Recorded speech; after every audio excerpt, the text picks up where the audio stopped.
So you may or may not have heard Diego Sanchez was arrested a couple of weeks back on gun charges in Albuquerque, letting off a firearm out of a moving car in the passenger seat of his friend's truck. Man, the Diego Sanchez saga continues. The journey of CTE is playing out in front of us all. The body cam footage has now been released, so let's check it out. While officers were on scene for an accident on I-40, they heard gunshots ring out from a passing vehicle. Police were soon surprised to learn that inside that car was a well-known face. News 13's Meryl Upchurch has the story.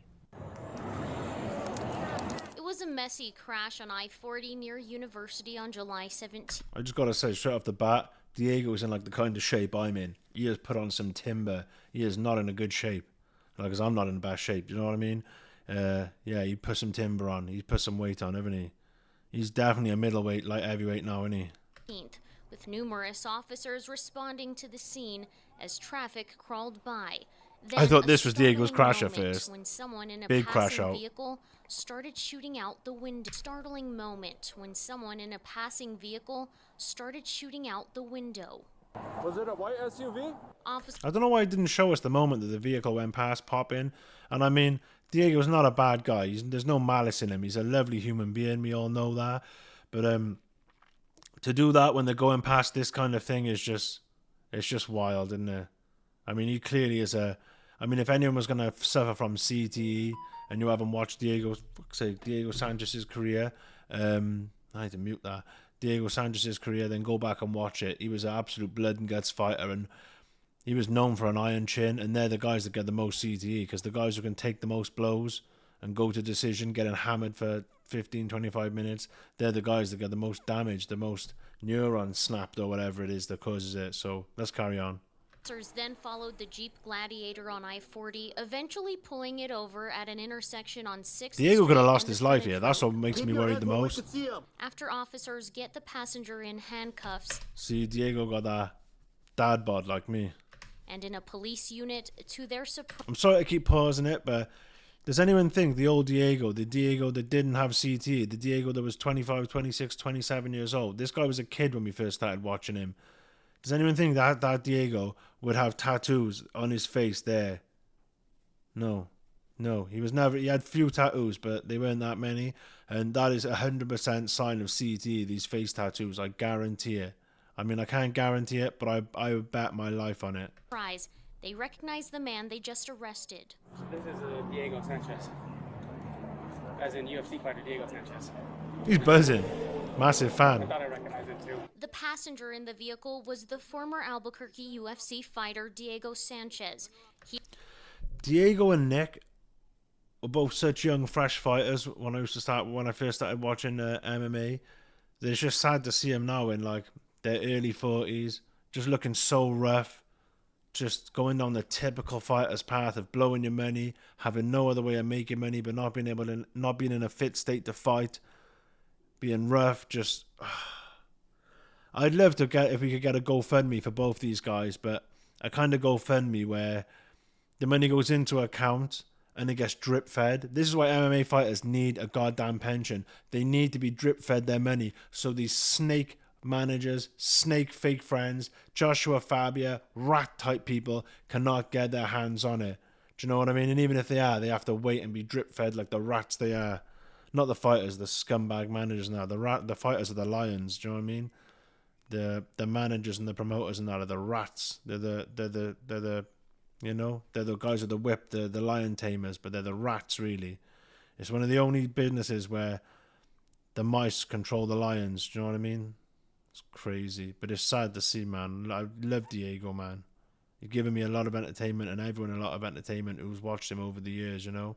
If you come to MMA from sort of 2015, 16 onwards, you didn't really realise what a legend and a warrior this guy was. The fights he put up, his best fights like Carol Parisian fights, and do you know what I mean? Those type of fights, the war against BJ Penn, you know what I mean? In a title losing effort, or attempt to win the title losing effort, you know what I mean? But guys, he is one of the true guys who should be in the Hall of Fame, even though he never won a title. So sorry to keep pausing there, but I just wanted to get that out. He admitted he had a gun in the car, but claimed he did not shoot it. Didn't fire anything. Skitty pop pop pop. Sanchez's friend and the driver of the Jeep, Derek Montoya, Snitch. told officers he was giving Sanchez a ride. He when wet Sanchez himself. Look at his fired a face. gun out of the window.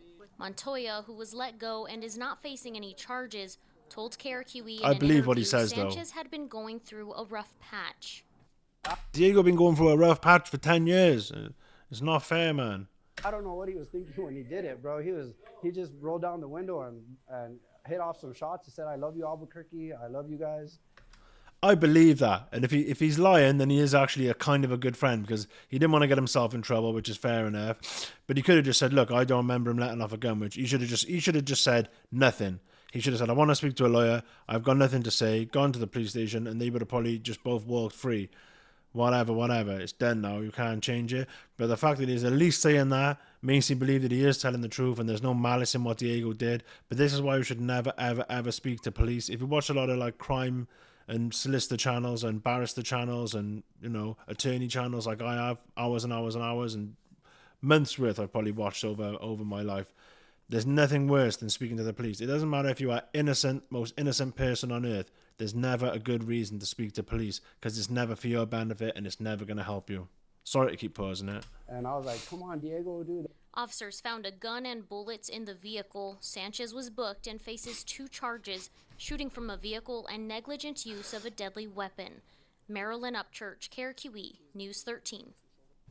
Prosecutors filed a motion to keep Sanchez behind bars until trial, but that was denied and he has since been released.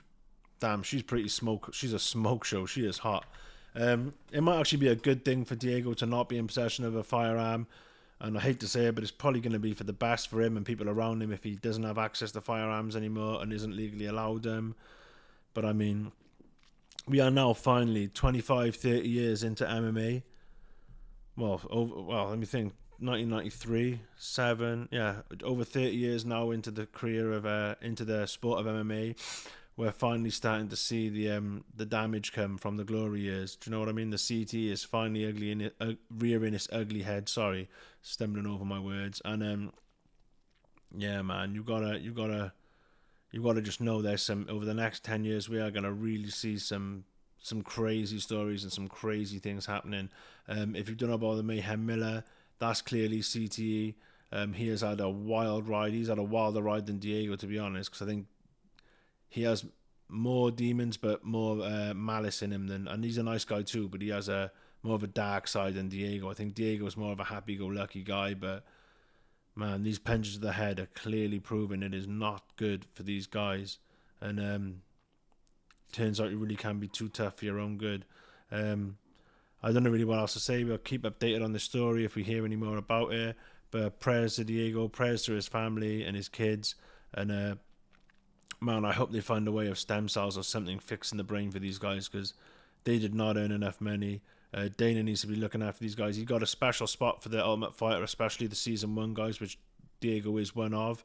So let's hope that Dana, I'm sure he will as well, pay for any treatment that Diego needs. And man, like I say it again, these guys need a pension. They need their money drip fed. They need this stuff set up for them. Because I'm not saying they're like idiots and they're kids, but it keeps happening. Fighters retiring broke. They've got no other skills. Their body's done. They cannot fight anymore, and they end up doing a Chuck Liddell, Tito Ortiz 3, and just humiliating themselves. And it's not what we want to see. These are legends and warriors that we look up to and hold in the highest regard. And just because their career's over doesn't mean they shouldn't be respected anymore. And yeah, man, that's all I got to say in this video. That is it for now. And yeah, thanks for watching. Give me a like, give me a subscribe if you enjoyed the video, and a comment in the comment section. And I'll catch you guys in the next video. Peace.